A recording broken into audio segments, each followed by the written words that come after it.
Merci d'être venu. J'ai pas pour l'habitude de faire de la propagande Breslev. J'ai pour l'habitude de développer, dispenser les enseignements de Rabbi Nachman, qui parle en tant que tel. Mais ce soir, étant donné que le sujet c'est pourquoi aller à Ouman, je vais être obligé donc avec un grand plaisir de faire un petit peu de publicité sur Rabbi Nachman. Et donc on va expliquer, comme le thème de la conférence le dit bien, pourquoi Ouman peut être appelé un cadeau de Dieu. Et je vais lire un petit texte pour commencer, dans Chayei Moharan. Chayei Moharan, c'est un livre qui regroupe des conversations de Rabbi Nachman, des choses qu'il a dit sur lui-même, des comportements qu'il avait. Conversations qui ont été compilées par Rabbi Nathan, son principal élève. Et en voilà une. Anav et Amar, il a pris la parole et il a dit « A Rosh Hashanah sheli u chidush gadol » Mon Rosh Hashanah, c'est-à-dire le fait que les gens viennent chez moi à Rosh Hashanah, c'est une grande nouveauté. C'est-à-dire que ça n'a jamais eu lieu auparavant. Ve'Hashem yitbarach yodea she'en hadavar hazeh biyerusha me'avotai.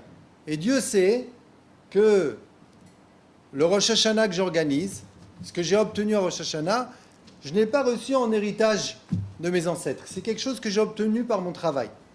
Rak Hashem yitbarach natan lizot bematana. C'est simplement Hashem Yitbarach qui m'a donné Rosh Hashanah en cadeau. Qu'est-ce que ça veut dire que les tzaddik disent que Dieu m'a donné Rosh Hashanah en cadeau? On va dire que les implications d'une telle affirmation sont énormes. Il ne tient pas, dans le cadre de cette conférence, d'en parler, mais en tout cas, c'est quelque chose d'énorme. Dieu m'a donné Rosh Hashanah en cadeau. Shani odea ma'u Rosh Hashanah. Et moi, je sais ce qu'est Rosh Hashanah. Lo mi baya atem kulechem. Pas la peine de dire que vous en avez besoin. Bevadai tluim be Rosh Hashanah sheli. Et vous dépendez de mon Rosh Hashanah. Et là, afilu kol haolam kulo. Mais le monde entier, talui ba Rosh Hashanah sheli, dépend de mon Rosh Hashanah. C'est dérangeant. Il est en train de nous dire, mon Rosh Hashanah, le monde entier dépend de lui. Et il y a d'autres endroits, mais on ne peut pas tout lire ce soir, où il dit la même chose. Comme quoi le monde entier ne peut pas se passer de lui. C'est très dérangeant. C'est très dérangeant, mais ce n'est pas plus dérangeant que Rabbi Shimon Bar Yochai dans le Midrash Rabbah, qui dit s'il y a 10 Béné Aliyah, hommes de valeur dans le monde, c'est mes élèves et moi. Et s'il y en a 2, c'est mon fils Rabbi Elazar et moi. Et s'il y en a qu'un, s'il y a une seule personne qui a la valeur dans le monde, c'est moi.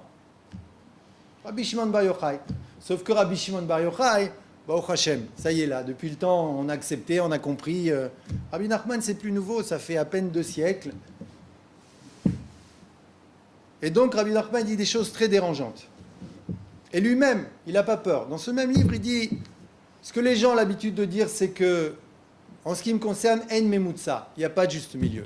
Ça veut dire quoi? Ça veut dire, soit ce que je dis c'est vrai et vous avez intérêt à en profiter, ou soit je suis un grand charlatan, parce que c'est pas possible de dire oui, bon, c'est sympa, effectivement, il a dit ça, et ne pas en tenir compte soi-même. C'est quelque chose d'énorme ce que je dis, et si c'est vrai, alors tenez-en compte. On ne peut pas faire parver dans ce cas-là.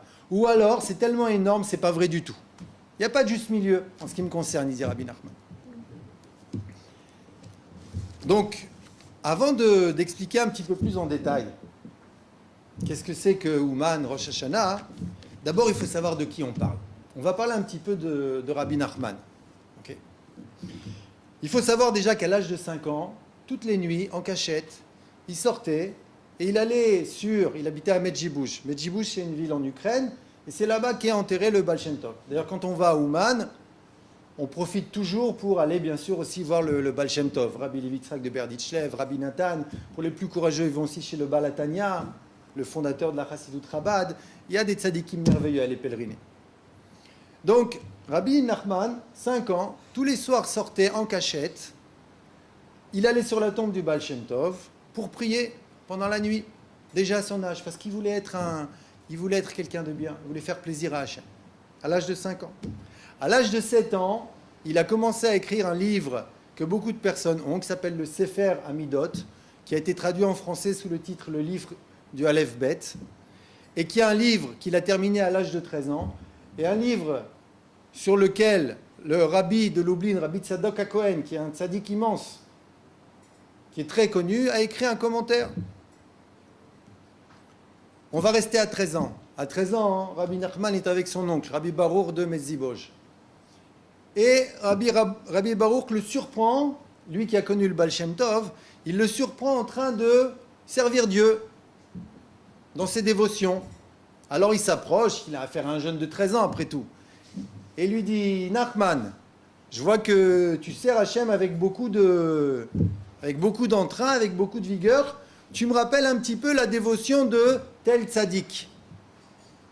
Rabbi Nachman, il le regarde et en toute simplicité, il lui dit, il fait un geste de la main comme ça, il fait, avec tout le respect que je lui dois, ça fait longtemps que j'ai dépassé le niveau de ce tzaddik.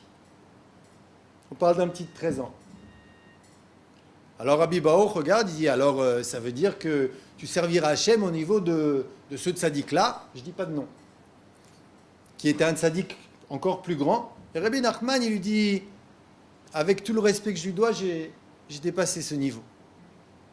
Il dit, alors quoi, tu vas me dire, tu sers Hachem Yitbarach comme le Maguid de Mezrich, l'élève principal du Baal Shem Tov.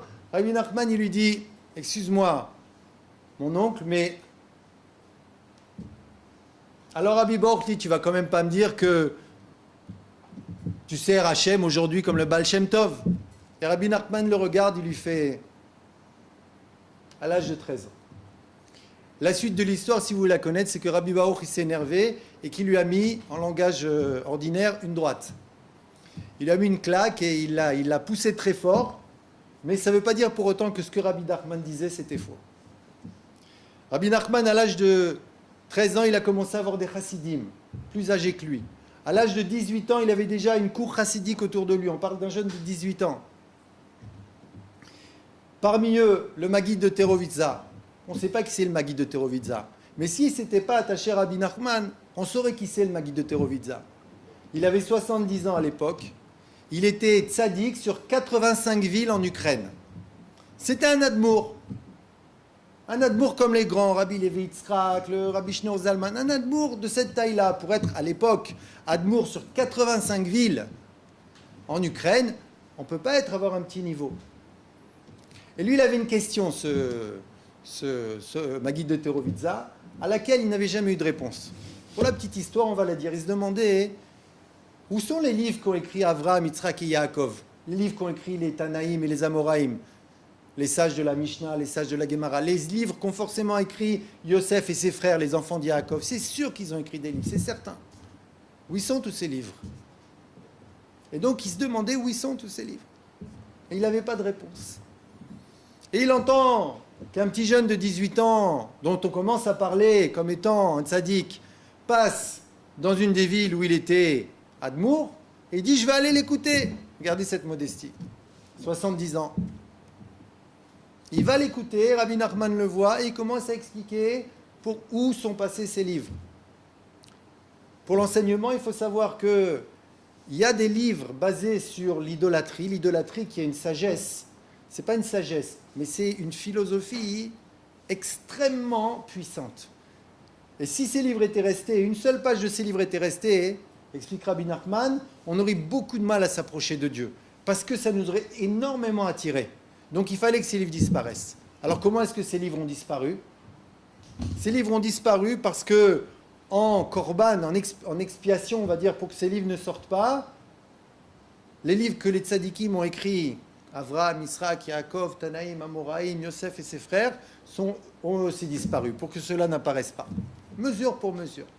Le Maguid de Terovitza entend ça, il avait été demandé à beaucoup de personnes la réponse à cette question, il n'avait jamais été satisfait. Il a enlevé, on peut dire, son chapeau, il a dit « Je suis expert en tzadikim et je m'attache à un enfant ». Et on n'a plus entendu parler de lui parce qu'il est devenu un chassid à 70 ans d'un petit jeune de 18 ans. On va rester à 18 ans. À 18 ans, Rabbi Nachman a envoyé un de ses élèves, Rabbi Shimon, son premier chassid, qu'il a eu à l'âge de 13 ans. Il a dit, écoute, je vais t'envoyer dans une ville et tu ne retourneras pas avant 3 ans. Alors il lui a dit, maître, c'est sûr que je vais retourner, je ne peux pas passer de vous. Il fait, non, écoute, par rapport à cette erreur que tu as commise là, ta réparation, c'est de partir 3 ans maintenant. Tu verras, tu ne pourras pas retourner avant 3 ans.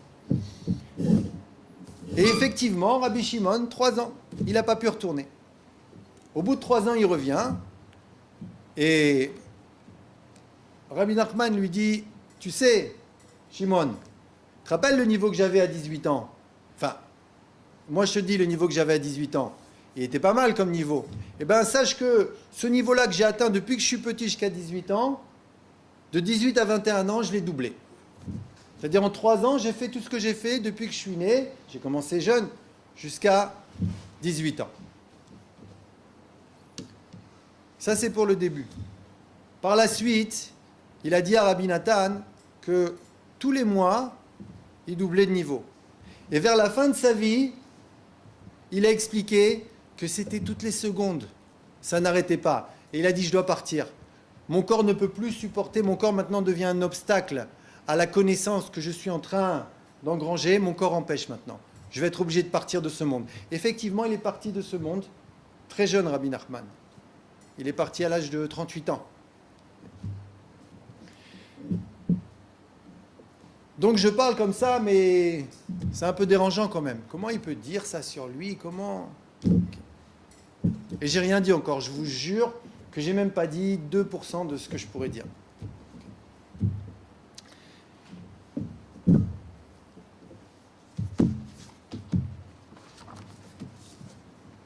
Ve'amar beferush bezo alashon. Et il a dit dans ce langage-là explicitement. Kol anaga ve'anaga she'ani metzave.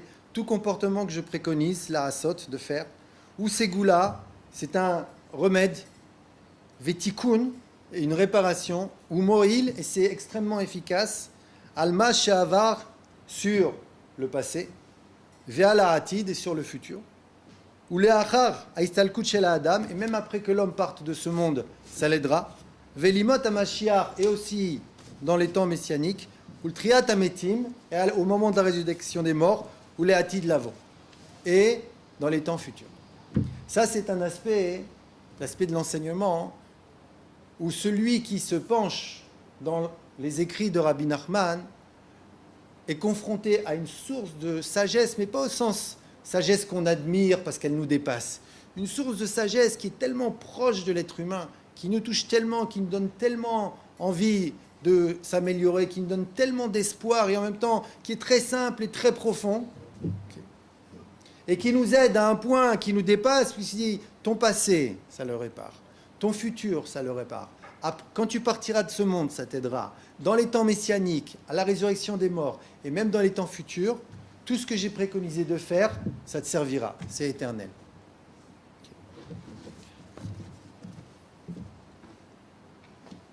Je vous ai dit, c'est une petite introduction, juste pour voir de qui on parle, parce que c'est important maintenant, quand on va parler d'Ouman, d'avoir en face une notion, aussi petite fut-elle, parce que malgré tout ce que je peux dire par rapport à la grandeur des tzadikim immenses, des tzadikim amitim, on est loin malgré tout.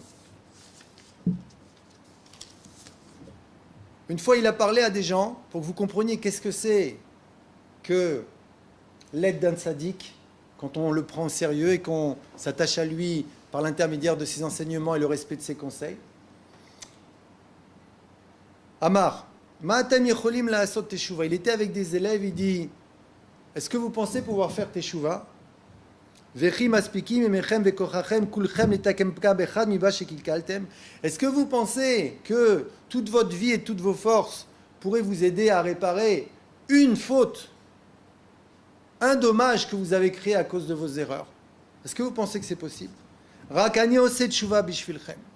Mais moi je fais teshuva pour vous. Ve'eshel yadi letaken akol. Et je peux, grâce à Dieu, tout réparer. Kol ma shekilkaltem ad ena. Tout ce que vous avez détruit jusqu'à maintenant.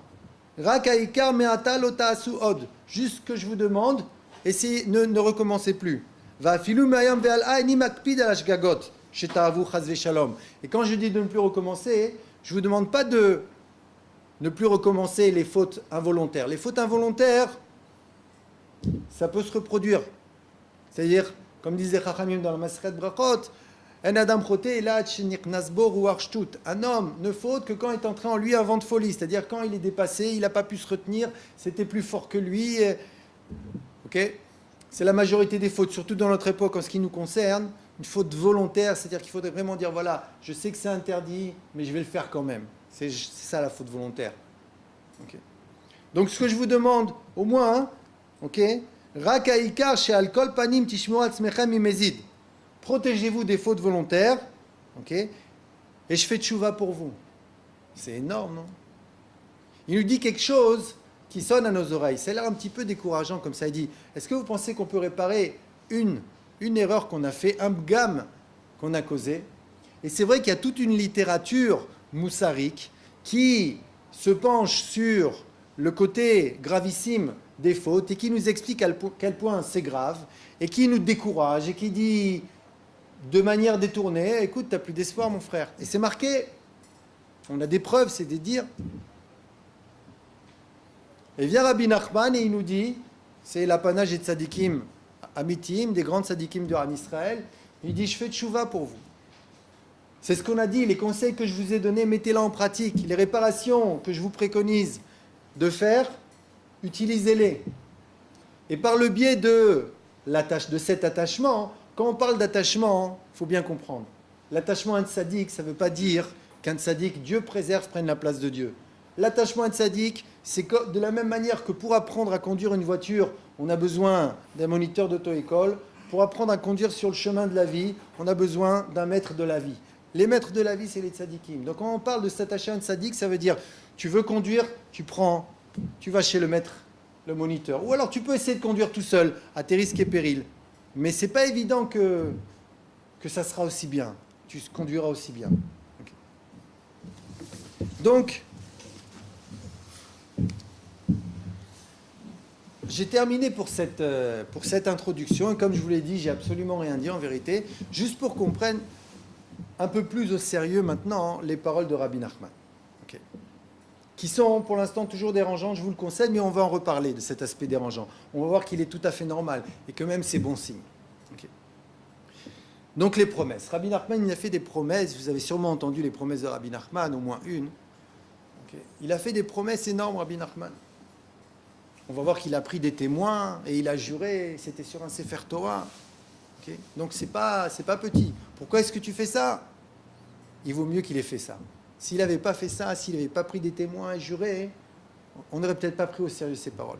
Donc il a fait des promesses énormes, Rabbi Nachman. Et on pourrait avoir tendance à les négliger. Pourquoi? Parce qu'aujourd'hui, tout le monde fait des promesses. Les vendeurs, ils font des promesses. Les publicités, elles font des promesses. Les beaux-frères et les belles-sœurs et les amis et les conjoints, tout le monde fait des promesses. Et il arrive assez souvent qu'on soit déçu par le fait que la promesse ne soit pas tenue.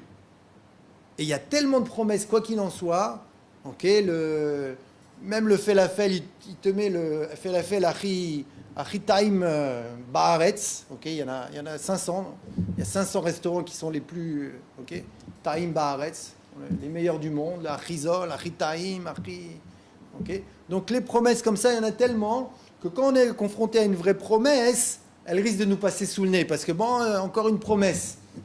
Il ne faudrait pas faire cette erreur. Il ne faudrait pas faire cette erreur.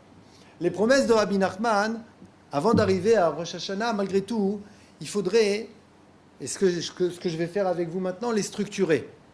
Il y a plusieurs parties dans ce que Rabbi Nachman a proposé. On a tendance à mettre dans un même sac Rosh Hashanah, aller lire les 10 psaumes du Tikkun HaKlali sur la tombe et aller sur la tombe de Rabbi Nachman, mais pas à Rosh Hashanah. On fait une sorte de shakshouké comme ça, c'est la même chose, alors que ce n'est pas du tout la même chose. Okay.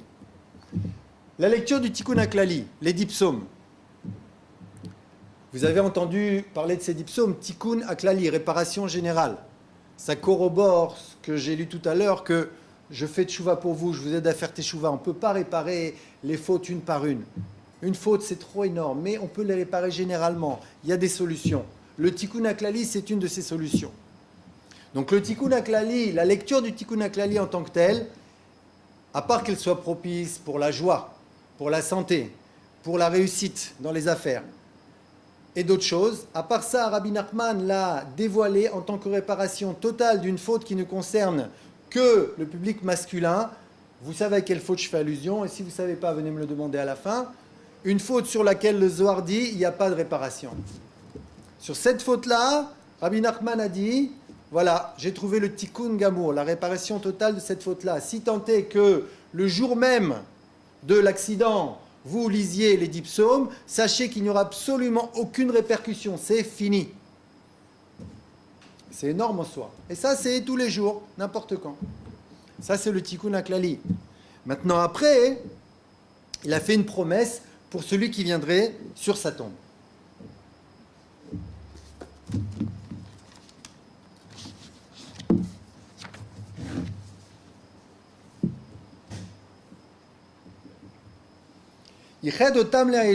On parle de Rabbi Naftali, un de ses meilleurs élèves, et du Rav de Breslev, Rabbi Aaron. Il les a réunis pour témoigner. Ve'amar, il a dit, Shegam ki imal eu yamav, que même quand mes jours seront terminés, Azayachar istalkuto, après son départ, Mishi avo al kivro, celui qui viendra sur sa sépulture, Ve'yomar sham elu asara kapitil teilim, et celui qui récitera les 10 psaumes du Tikkun HaKlali, Veiten pruta le tzedaka, qui donnera une pièce de tzedaka en ma mémoire.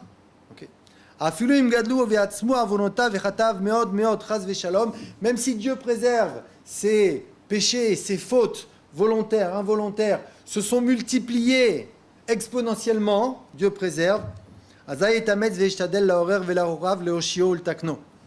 je m'étendrai en long et en large pour le sauver et le réparer. Et je le sortirai du plus profond de l'enfer par le coin des cheveux. Quand on dit les péotes, ce n'est pas forcément les péotes. Ça ne veut pas dire que si tu n'as pas des péotes, tu ne vas pas être sauvé. Péa, c'est un coin. Péote, c'est le coin des cheveux. D'après le Hari Akadosh, tout le monde a des péotes ici. Celui qui s'est pas rasé, ça s'appelle, le peu de cheveux qu'on a là, c'est des péotes. Mais c'est une image malgré tout, parce que ça concerne les femmes aussi. Et péa chez les femmes, c'est la perruque, donc il ne va pas vous tirer par les... Donc,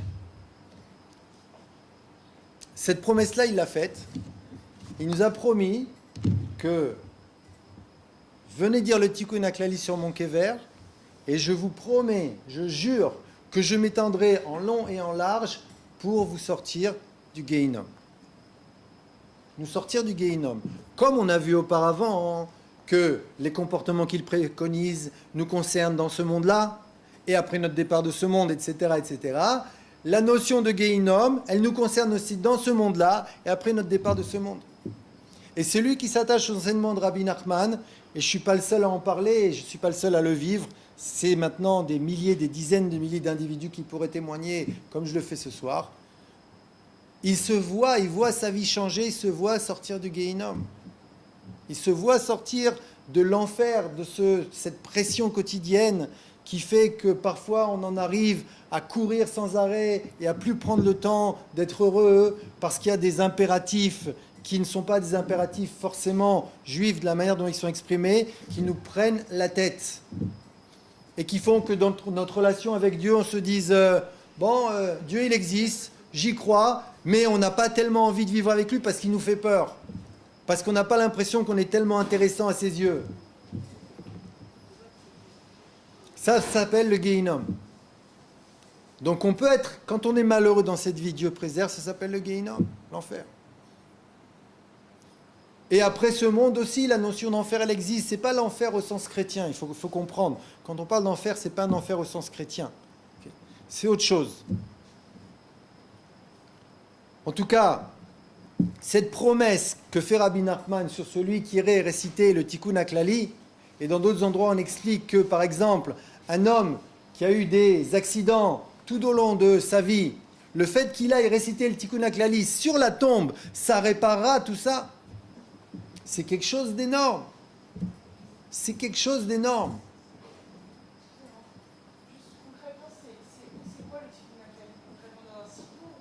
C'est 10 Teilim, dont on a les numéros, qui font partie du livre des psaumes de David Ameller.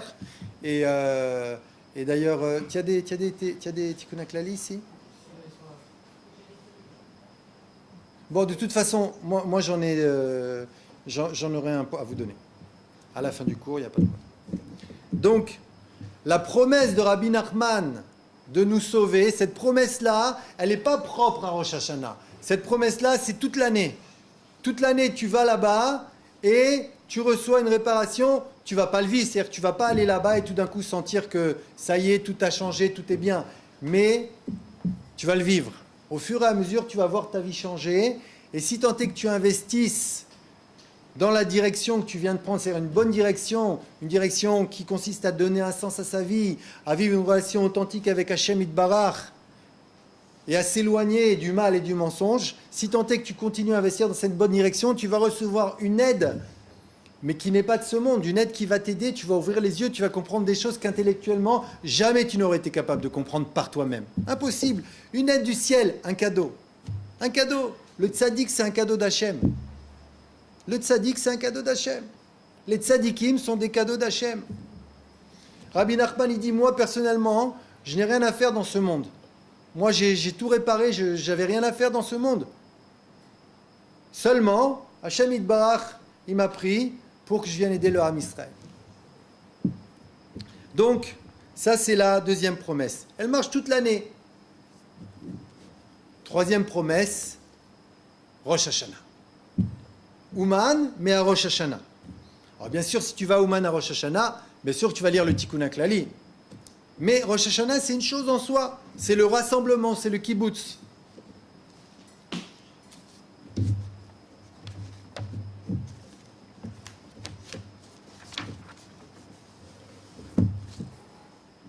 Vegodel ha'azara sheizir liot etzlo al Rosh Hashanah, c'est toujours Rabbi Nathan qui parle. Et la grandeur de l'importance, de l'avertissement avec laquelle il nous a, la grandeur de cette importance avec laquelle il nous a averti, Liot etzlo al Rosh Hashanah, soyez chez moi Rosh Hashanah, en lecher, on ne peut pas l'imaginer à quel point il a insisté. Virpil be'azarazo, kama pe'amim, il a insisté plusieurs fois. Ve'amar, il a dit, shekol inyano Rosh Hashanah, tout mon inyan c'est Rosh Hashanah. Ça veut dire quoi tout mon inyan c'est Rosh Hashanah? Parce que Rabbi Nachman il a des enseignements énormes, il a beaucoup à donner. Okay, mais il a dit tout mon inyan c'est Rosh Hashanah, c'est-à-dire que la chose la plus importante qui soit, que je puisse vous donner, ça se passe à Rosh Hashanah. Et même profiter de mes enseignements par le fait, on va le comprendre ça bientôt, que vous veniez à Rosh Hashanah, ça va vous aider. Gam be Rosh Hashanah acharon beuman diber imanu gam ken misé. Même le dernier Rosh Hashanah de sa vie, il a parlé de ça, il a insisté, il faut être chez moi à Rosh Hashanah. Ma'alat mi shezochel liot etzol Rosh Hashanah. Ve'amar bezo alashon, et il a dit dans ce langage-là, ma omar lachem, que puis-je vous dire? En davar gadol misé, il n'y a pas une chose plus grande que cela. Il n'y a pas une chose plus grande que ça. Ça veut dire quoi? Ça veut dire tu veux servir Hachem, Baruch Hashem, il y a beaucoup de choses. Moi, ce que je te dis, je m'engage, c'est que la meilleure chose qui puisse t'aider pour revenir vers Hachem, tout aide. Toutes les mitzvot, elles aident, toutes les limoudim, ils aident, tous les rabbanim, tous les tzadikim, tout aide. Mais Rabbi Nachman, il vient, il s'engage. Comme on l'a dit, c'est très dérangeant. Okay, mais il s'engage, il dit voilà, il n'y a pas de chose plus grande que d'être chez moi au Rosh Hashanah. Et il le dit par ailleurs aussi à d'autres endroits. Et même si chez d'autres grands d'Israël, il n'y a pas autant d'insistance d'être avec eux au Rosh Hashanah, ça ne fera que rajouter une question sur moi. C'est-à-dire l'insistance avec laquelle j'insiste, venez chez moi au Rosh Hashanah. Et je n'ai pas besoin, je ne veux pas dire pourquoi. Pourquoi Rosh Hashanah? Je ne veux pas dire pourquoi, je n'ai pas besoin de me justifier. Il dit de toute façon, il y aura toujours des questions sur moi. C'est normal. Il y aura toujours des questions et Rosh Hashanah ne sera qu'une question parmi tant d'autres qu'on posera sur moi. Mais qu'est-ce que c'est que ce tzaddik? Pourquoi il nous prend comme ça? Il nous enlève à nos maris, okay? Il nous enlève à nos parents, il prend nos maris, il dit allez, Rosh Hashanah chez moi.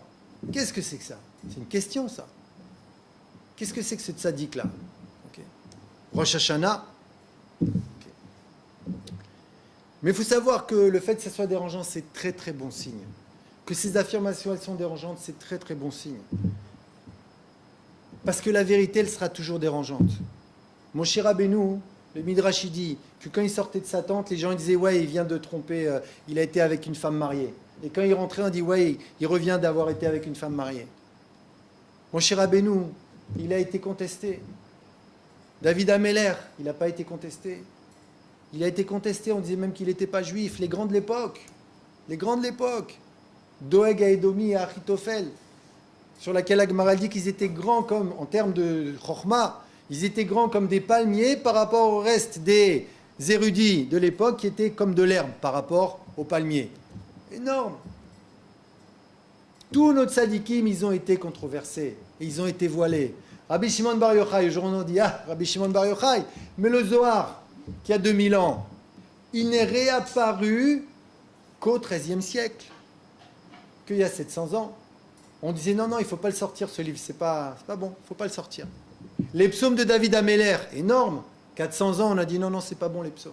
David Ameller, non, pas les psaumes.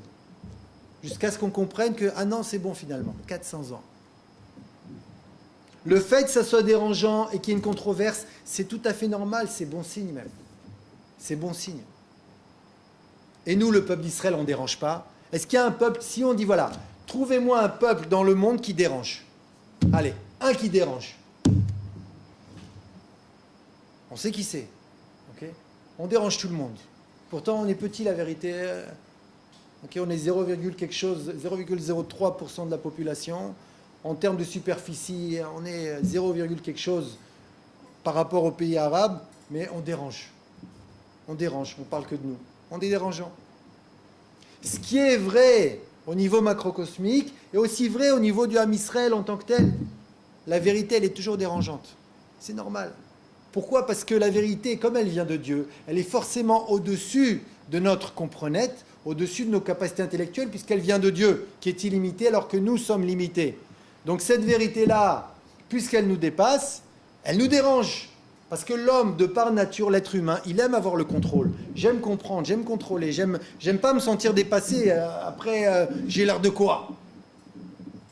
Si je ne suis pas au top. Okay. Mais la vérité, si elle nous dérange, c'est bon signe.